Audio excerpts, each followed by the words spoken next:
Tony, 2-2 draw in the end, a late equaliser for United, but how did you see your side's performance across the entire 90? Obviously a tough game. We always have tough games against each other. I think that's proven in our history with them. I thought wonderful character to come back. Things weren't quite falling for us. A few decisions I thought didn't go our way either, but we came back and took the lead, which shows the character and personality the team has. But unfortunately, we really gifted them that goal at the end. I mean, so the goal down to, you think it was more so you gifted it to them, you felt you were pretty comfortable up to that point with the lead? Yeah, we were. Oh, look, they're always dangerous with the players they have. With Pena on the field, he can always make a last pass, as he did. But I thought, the boys did very well. Second half, once we equalised, I thought we did a really good job in the game. And you always had to be aware of the transition, but we had enough numbers back. The action started in their own half, and we weren't able to stop it in a few occasions. And then obviously Garucha was all alone, which is not really what you expect to see in the last minute of the game. Because we have spoken on numerous occasions this season about how your side last 5 or so minutes, last 10 minutes in a winning position, but the opposition come back and grab a late equaliser. Do you feel like close to figuring out why this just keeps happening? Yeah, it happens. The other side of it is that 3 weeks ago we played here against West United and we scored 2 late goals. So it happens. It's always frustrating when it goes against you, especially when you put yourself in that type of position to win the game. We really need to get better at seeing the game out. First half you didn't have a shot on target, but you made some subs in the second half, and that seemed to give you a bit more impetus. Were there any changes you made alongside the subs, or was it just different personnel helping spark some things? A few things, but we adjusted a few things, but we looked a bit flat. We didn't have the same energy in the front third as we did in Adelaide, where we were very, very good in terms of our attacking play. Today, West United frustrated us and we forced the action and played into their hands. And I thought once we scored, we started controlling the game a lot better and looked a lot better with the ball. But that can happen. I thought the reaction was really good. But the last part at the end, obviously at this moment, it hurts everyone. And it's an area that we obviously need to improve on. Do you think it was sapping conditions, the heat in Adelaide? Maybe explain why the boys weren't as sharp today with a quick turnaround? It could be. You got to give credit to the opponent as well. They played well. They had a game plan, and they scored the first goal, which obviously always helps them. But look, we came back. So we did very well to come back and hit the lead. And it would have been a very pleasing win had we not hung on, because we didn't really need to hang on. It's just we need to defend that action better. You mentioned some decisions not going your way. Izzo ultimately made it redundant, but what did you make of the penalty? Well, that's what I mean. There were decisions. I thought even the penalty in the first half could have gone our way. The handball for them, but it was just it was a line ball with the offside. There was certainly.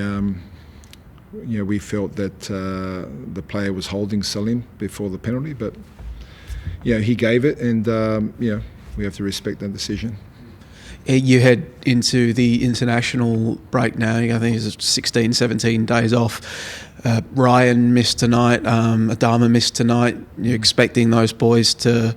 first I'll ask, is Ryan still good to go away with the Ollie Roos? No, he's injured, so he won't travel. So he's missed the last 2 games. So unfortunately, he'll be unavailable for that trip. And Fabian Mons got injured yesterday in training, so he copped a knock, so he was out as well. But I thought Geordie did a really good job, young Valadon, for his first start. So he did really well in midfield. That injured cohort, do you anticipate they'll be available when we get back from the international break? Yeah, we hope so. We anticipate the 2 weeks will help all the players to be fit and available for Perth here. And Bruno Fornaroli called up again for the Socceroos, maybe a surprise selection. Do you think it's a deserved one? Why is it a surprise? Well, I think a lot of people were thinking with his age profile, Arnie might look to bring in younger players at this post-Asian Cup and with an eye on 2026. Well, that's now a different discussion. Now you're talking about something else. But if you say, does he deserve to be there? Well, he's a leading goal scorer in the league. So regardless of his age, the head coach only knows what his plans are, short term, medium, and long term, in terms of how he wants to blood in players. But on form alone, he should be there. Apologies for my cumbersome wording there, but any injury concerns coming out of tonight beyond the ones we've already discussed? No, we don't anticipate anything. So hopefully a good bit of health leading into Perth. Oh, just on that point, Popper, surely the national team coach does discuss in some broad outline his medium to long-term plans with senior experienced club coaches like you. You must have some inkling. No. The longer term. No, I don't expect to have any inkling either. No? I don't see why we should. I think, he's a head coach. He's got a job to do with the national team, and what he's done so far, he's done very well for the national team, for the Socceroos. So whatever his plans are, like I said, on form alone, Bruno should be there. Now, whether a player is 18 or 36, if that's his decision on form, well, then Bruno should be there. If he's got other ideas, well, then that's for him to discuss with you, not me. I don't think there's any doubt on form he should be there. That's not really the issue. I suppose the issue was it a surprise because of the dynamics of the situation going forward, as... I think he's named, 5 or 6 strikers? Yeah. So...